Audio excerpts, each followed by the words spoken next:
رمضان المبارک کے اندر ایک رات ہے، بڑی قیمتی رات، جس کو لیلۃ القدر کہا جاتا ہے۔ قرآن کریم کے اندر اللہ تبارک و تعالیٰ نے فرمایا کہ قرآن کو ہم نے اسی رات میں نازل کیا ہے، اور اس رات کی فضیلت اللہ تبارک و تعالیٰ نے یہ بیان فرمایا کہ یہ رات 1000 مہینوں سے بہتر ہے، 1000 مہینوں سے بہتر ہے۔ اللہ تبارک و تعالیٰ اس رات عبادت کرنے والے کو اپنا محبوب بنا لیتے ہیں۔ ایک رات کو ہم عبادت کریں گے اور ہزاروں مہینوں کا ثواب ہمیں مل جائے گا۔ اس سے بڑا آفر اور اس سے بڑا موقع اور چانس کہاں مل سکتا ہے؟ رمضان المبارک کو، اس مہینے کو سید الشہور یعنی تمام مہینوں کا سردار اسی لیے کہا گیا۔ اس کے اندر بہت سارے جواہرات ہیں، بڑی قیمتی چیزیں اس مہینے کے اندر اللہ تبارک و تعالیٰ نے رکھ رکھی ہیں، ڈھونڈنے والے کو مل جاتا ہے۔ اس لیے ہمیں چاہیے کہ اس قیمتی رات کو ڈھونڈیں۔ حدیث کے اندر آتا ہے اللہ کے نبی صلی اللہ علیہ وسلم نے اس رات کو پانے کے لیے، پہلی بات تو یہ ہے کہ اس رات کے بارے میں تعیین تھی، حضور کو اللہ نے بتا دیا تھا کہ یہ فلاں تاریخ میں ہے۔ حضور لوگوں کو بتانے کے لیے تشریف لا رہے تھے، راستے میں 2 آدمی کو لڑتے ہوئے حضور نے دیکھا۔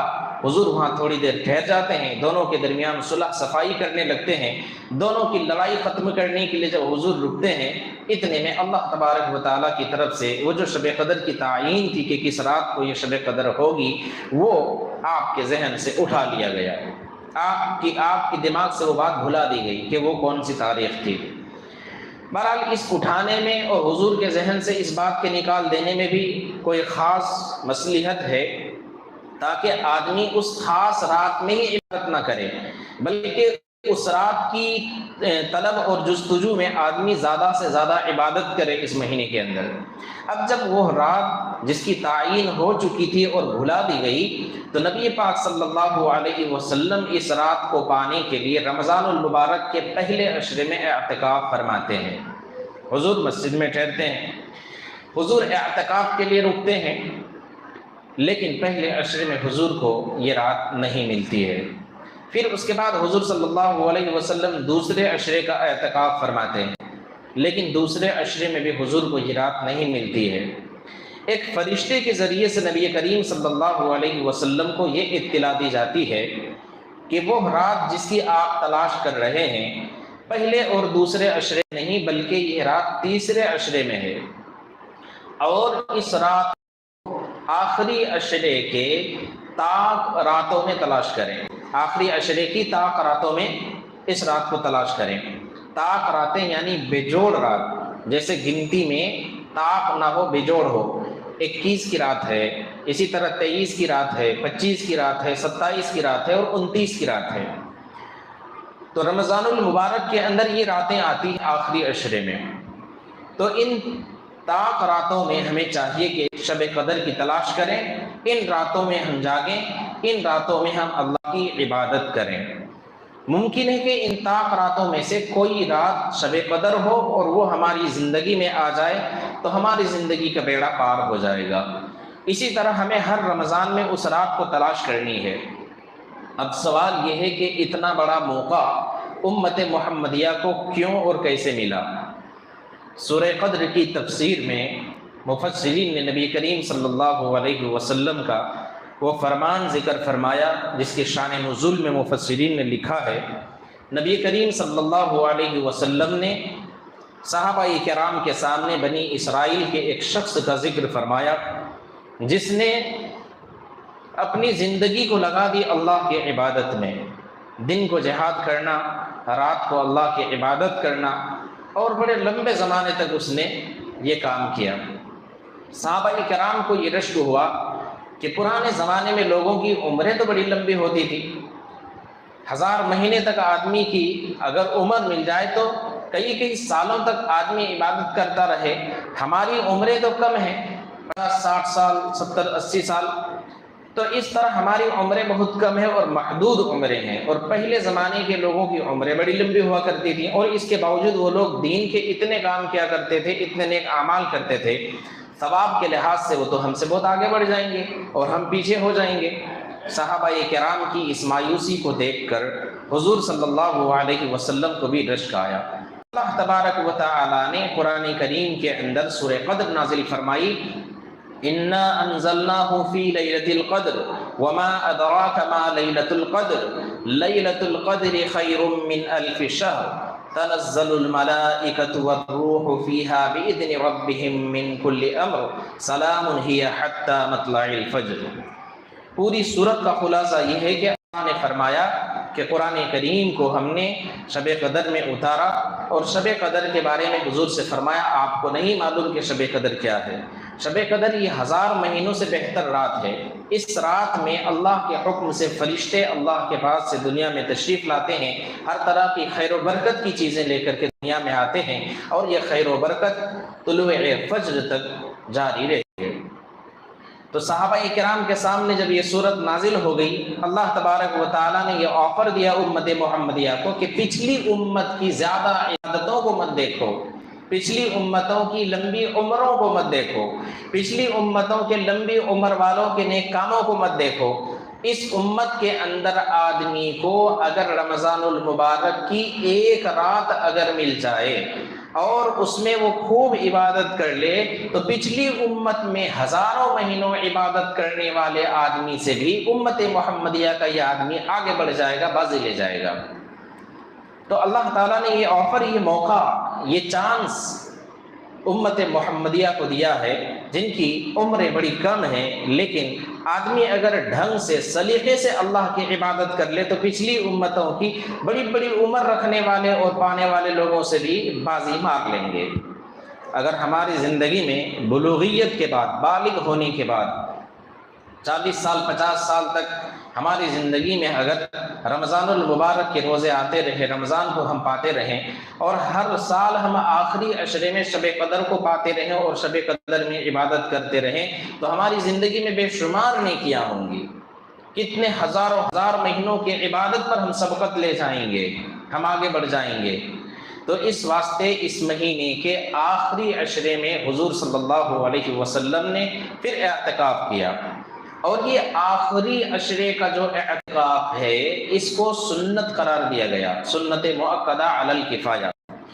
ہر گاؤں کے ہر محلے کی ہر مسجد میں چاہیے کہ کوئی نہ کوئی ایک آدمی اعتکاف میں ٹھہرے، کوئی نہ کوئی آدمی اعتکاف میں بیٹھے۔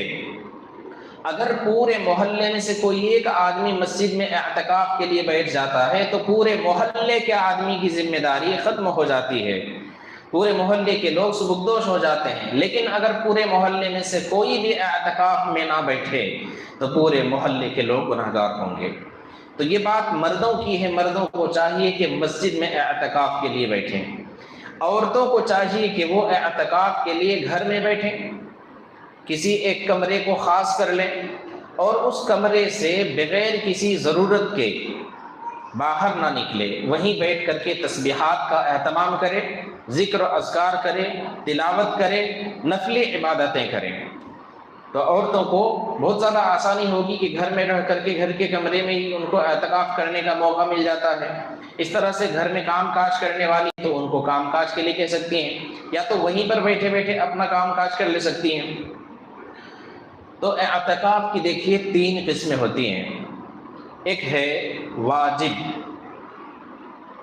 جیسے نذر وغیرہ کوئی مانتا ہے، اگر میرا یہ کام ہو گیا تو میں اتنے دنوں کا اعتکاف کرتا ہوں یا اعتکاف کرتی ہوں، تو اس طرح نذر کا جو اعتکاف ہوتا ہے وہ واجب ہوتا ہے، ضروری ہوتا ہے۔ آج کے زمانے میں ایسی چیزوں کی نذر ماننے والے لوگ ہیں، میرا یہ کام ہو گیا تو 100 رکعتیں پڑھتی ہوں، میرا یہ کام ہو گیا تو اعتکاف میں بیٹھتا ہوں یا بیٹھتی ہوں، میرا یہ کام ہو گیا تو میں فلاں نیک کام کرتا ہوں، اتنے روزے رکھتا ہوں، روزے رکھتی ہوں۔ ایسی نذر ماننے والے لوگ آج کل کم ہیں۔ اگر میرا یہ کام ہو گیا تو فلاں پہاڑ پر جائیں گے، وہاں جا کر دعوت کریں گے، گناہوں کی چیزوں کی تو نذر مان لیتے لوگ، لیکن نیک کاموں کی توفیق نہیں ہوتی۔ اس لیے سیکھیں، سمجھیں، کبھی اگر ہمارا کوئی کام ہونا ہو اللہ تبارک و تعالیٰ سے مانگے، اے اللہ میرا یہ کام ہو گیا تو ہم اتنے دنوں کا اعتکاف کریں گے، اے اللہ میرا یہ کام ہو گیا تو اتنے دنوں کا روزہ رکھیں گے، اے اللہ میرا یہ کام ہو گیا تو اتنی رکعتیں نماز پڑھیں گے۔ ایسی نذر مانا کریں، غیر ضروری نذر جو شرعی طور پر جائز نہیں ہے، ایسی نظر نہیں ماننی چاہیے ہمیں۔ تو اعتکاف کی پہلی قسم ہے واجب، جیسے نظر وغیرہ مان لینا۔ دوسری قسم ہے سنت مؤکدہ، اور یہ جو آخری عشرے میں اعتکاف کیا جاتا ہے، یہی وہ اعتکاف ہے جو سنت مؤکدہ علی الکفایہ ہے۔ تیسری قسم کا جو اعتکاف ہے وہ ہے نفلی۔